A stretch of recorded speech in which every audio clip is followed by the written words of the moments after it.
causes cancer. Smoking kills. పొగ త్రాగడం క్యాన్సర్కి కారకం మరియు ప్రాణాంతకం. Liquor drinking is injurious to health. మద్యం సేవించడం ఆరోగ్యానికి హానికరం.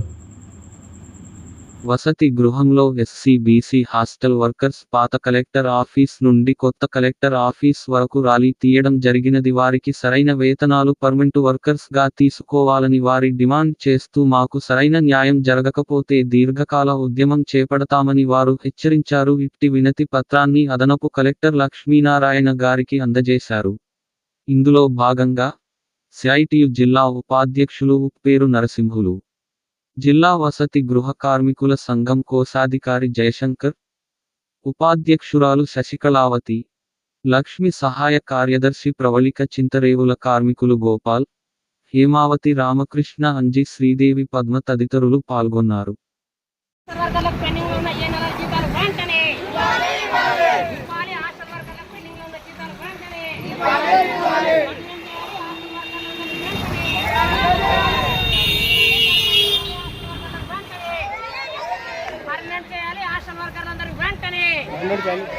నశించాలి హాస్టల్ వర్కర్లపై ప్రభుత్వ నిర్లక్ష్యం వైఖరి. నశించాలి హాస్టల్ వర్కర్లపై ప్రభుత్వ నిర్లక్ష్యం వైఖరి. పోరాటం.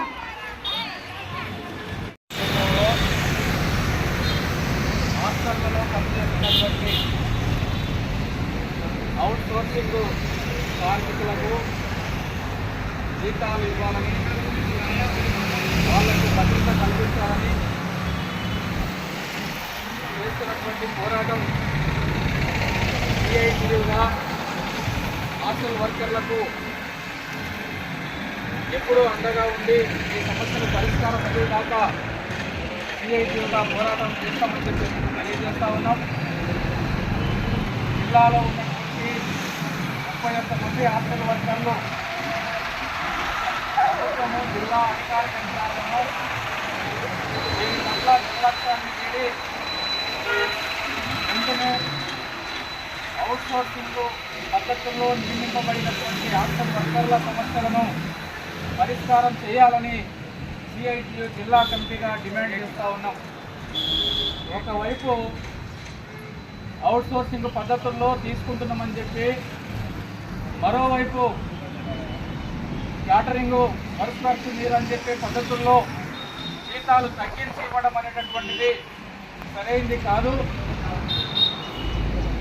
విద్యార్థులతో ముడిపెట్టి విద్యార్థుల సంఖ్యకు అనుగుణంగా జీతాలు ఇస్తాము అనేటటువంటిది కూడా సరైంది కాదు. సంఖ్యతో హాస్టల్ వర్కర్లందరికీ కనీస వేతనము 26,000 రూపాయలు అమలు చేయాలనేటటువంటిది సిఐటియు డిమాండ్ చేస్తూ ఉన్నది. ఒకవైపున ధరలు విపరీతంగా పెరిగిపోతుంటే కాలానికి అనుగుణంగా వేతనాలను పెంచాల్సినటువంటి అధికారులు వాళ్ళ యొక్క లాభోచితత్వానికి కార్మికులను బలి చేయడం అనేటటువంటిది సరైనది కాదు. కార్మికులను నియమించుకునేటటువంటి సందర్భంలో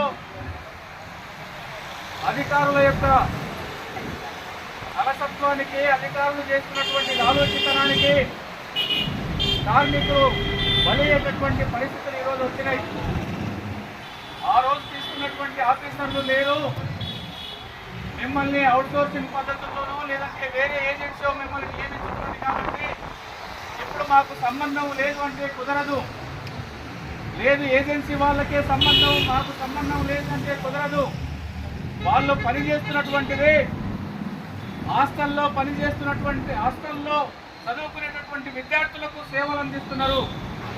అది కాలేజీ హాస్టళ్ళు కావచ్చు, హై స్కూళ్ళు, ప్రైమరీ స్కూళ్ళు కావచ్చు. కానీ పేదల పిల్లలకు సేవలు అందిస్తున్నటువంటి హాస్టల్ వర్కర్ల పట్ల జిల్లా అధికార యంత్రాంగం నిర్లక్ష్యం చేయడం అనేటటువంటిది సరైనది కాదు.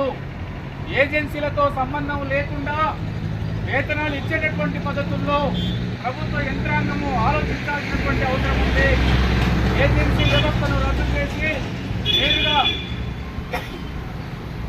ఎస్సీ కార్పొరేషన్ బీసీ కార్పొరేషన్ అధికారులే వీళ్ళ యొక్క నియామకాన్ని చేపట్టి డైరెక్ట్గా వేతనాలు ఇచ్చేటువంటి పద్ధతుల్లో అధికారులు చర్యలు తీసుకోవాలని చెప్పి డిమాండ్ చేస్తూ ఉన్నాం. ఇప్పుడు ప్రభుత్వము వేతనాలు కేటాయిస్తే జిల్లా ఎస్సీ కార్పొరేషన్ బీసీ కార్పొరేషన్ ద్వారా ఏజెన్సీ కాంట్రాక్టర్కు డబ్బులు ఇస్తే ఏజెన్సీ కాంట్రాక్టర్ ద్వారా హాస్టల్ వర్కర్లకు జీతాలు ఇచ్చేటటువంటి పరిస్థితి ఉంది.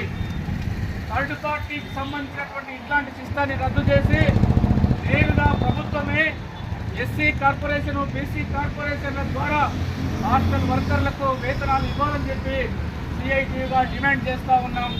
అందరికీ నియామక పత్రాలు కూడా అధికారులు వెంటనే ఇవ్వాల్సినటువంటి అవసరం ఉంది.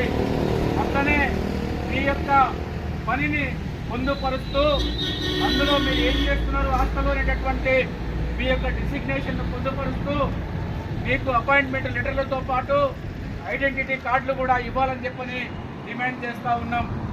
ఈ విధంగా అధికారులు ఇవ్వటం వల్ల వర్కర్లకు భద్రత అనేటటువంటిది ఉంటుంది. ఈరోజు ఒక ఏజెన్సీ ఉంటే ఆ ఏజెన్సీ వల్ల అయినటువంటి వాళ్ళు రేపు వేరే ఏజెన్సీ వస్తే తొలగించేటటువంటి ప్రమాదాలు ఉన్నాయి. అందుకని ఏజెన్సీ